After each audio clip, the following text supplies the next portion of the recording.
I saved this one for last on purpose, not because it's the least important, but because it's the most sacred. And because if you have a reflector child, you already know that nothing you've read, nothing you've been told, and nothing you've tried has fully explained what you're looking at. You've sensed from the beginning that this child is different, not difficult, just different. Different in a way that goes beyond personality, beyond temperament, beyond anything a developmental checklist has ever captured. You're not imagining it. What you're sensing is very real. You have been given one of the rarest human beings on the planet, less than 1% of the population as we know it. You see, a child whose design is so fundamentally different from every other type that almost every conventional parenting framework will fail them. Not because you're doing it wrong, but because those frameworks were built for the other 99%. I'm Chris Kidowski. This is the final episode of season 1 of the Type Files. And this one I wrote for the parents who have been quietly searching for a long time. Let's talk about your reflector child.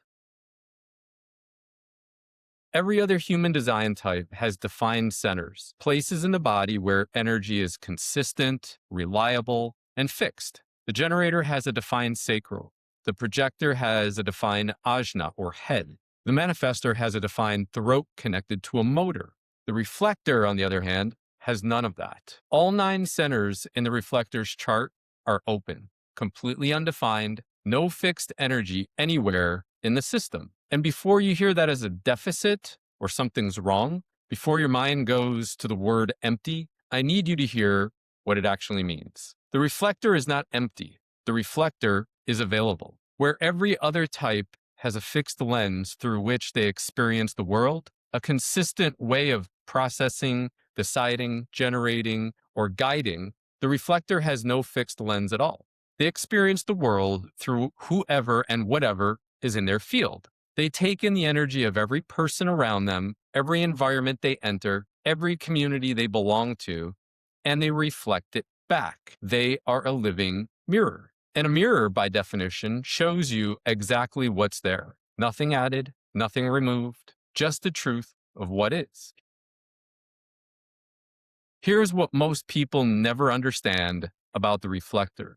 Their openness is not a weakness to be compensated for. It is a profound and specific gift. The reflector child who walks into a classroom knows immediately in their body, before a single word is spoken, what the energy of that room actually is. Not what people are performing, not what the surface looks like, what's actually there underneath it all. They feel the teacher's stress before the teacher shows it.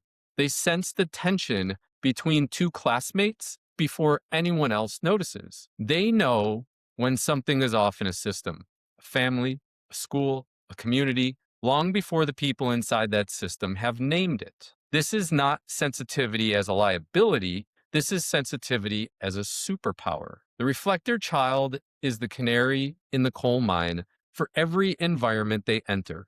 When they're thriving, happy, open, energized, it means the environment is healthy. When they're struggling, withdrawn, depleted, dysregulated, it is almost always a direct reflection of what's wrong in the environment around them, not what's wrong within them. This is one of the most important things you can internalize as the parent of a reflector. When your child is struggling, your first question should never be, what's wrong with my child? It should always be, what's wrong with the environment my child is in? Every human design type has a decision-making strategy. For the generator, it's the sacral response. For the projector, it's waiting for the invitation. For the manifestor, it's informing. For the reflector, it's the lunar cycle, 28 days. The reflector is designed to move with the moon, to let a full lunar cycle pass before making significant decisions, to sample how they feel about something across the full range of lunar transits. Because as the moon moves through the 64 gates of the human design mandala over 28 days, it briefly activates each of the reflector's open centers in turn. And the reflector who waits gets to feel their question from every possible angle before they commit to an answer. Now I know what you're thinking. My child is 8. I can't tell them to wait 28 days to decide if they want to join the soccer team, dance, whatever. And you're right. You apply this with wisdom, not rigidity. But the principle matters enormously for the big things: the school change, the move, the significant life decision. The reflector child who is rushed toward an answer, who is pressured to decide quickly, to commit before they've had time to feel it fully, will often make choices that do not serve them, and they won't understand why. The reflector who is given time, who is allowed to sit with something, sleep on it, come back to it across days and weeks, makes decisions from a place of genuine knowing that is remarkably clear and trustworthy. Time is not indecision for a reflector. Time is the method.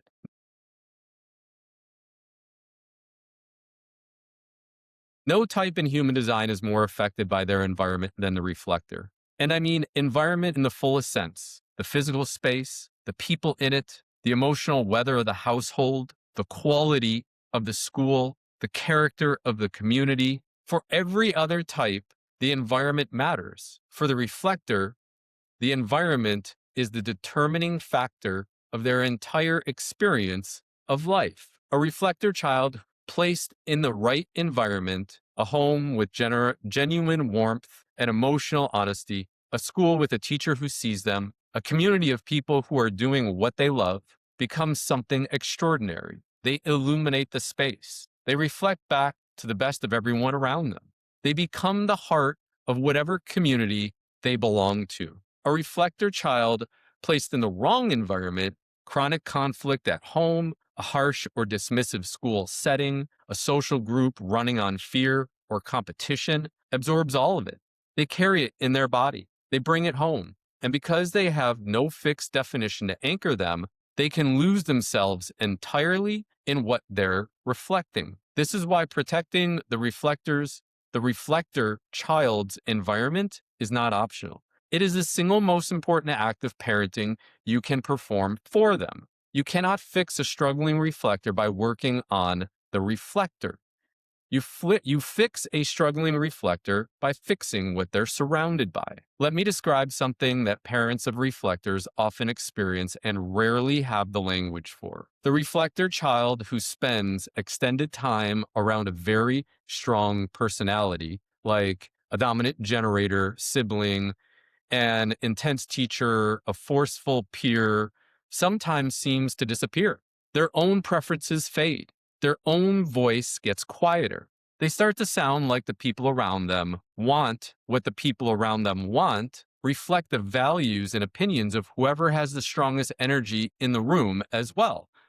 Sounds codependent, right? This is not a weakness. This is the design doing exactly what it does, absorbing and reflecting the field around it. But it means the reflector child needs something that most children don't need to the same degree.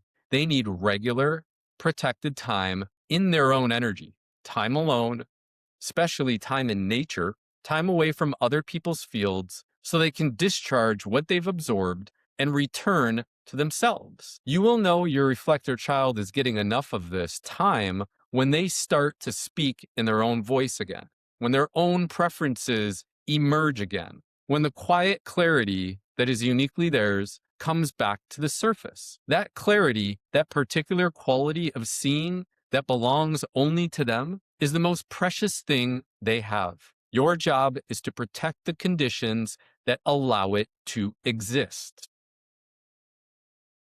School is challenging for every non-generator type. For the reflector, it is uniquely complex. The reflector child's performance at school will vary, not by day necessarily, but by environment. Put them in a class with an inspired, emotionally healthy teacher and a cohesive group of students, and they will astonish you, blow you away. Put them in a class with a burned out teacher and a chaotic social dynamic, and they will seem to fall apart. Same child, completely different results. The variable is always the environment. This creates a pattern that teachers and parents often misread as inconsistency or unpredictability, The reflector gets labeled as difficult to assess. You never know which version you're going to get. But there's no inconsistency in the reflector.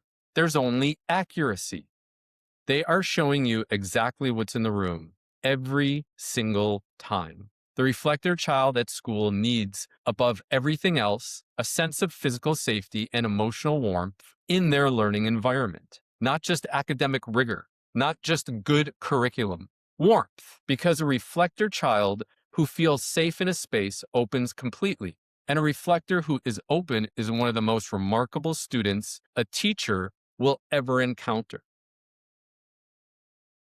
I want to end this episode and this season with something I want every parent of a reflector to carry with them. Your child is rare in a way that goes beyond statistics. The reflector is the type that holds up a mirror to the health of a community. In indigenous cultures, in ancient wisdom traditions, in systems of collective intelligence across human history, the person who could feel the truth of a community's well-being and reflect it back with clarity was considered sacred.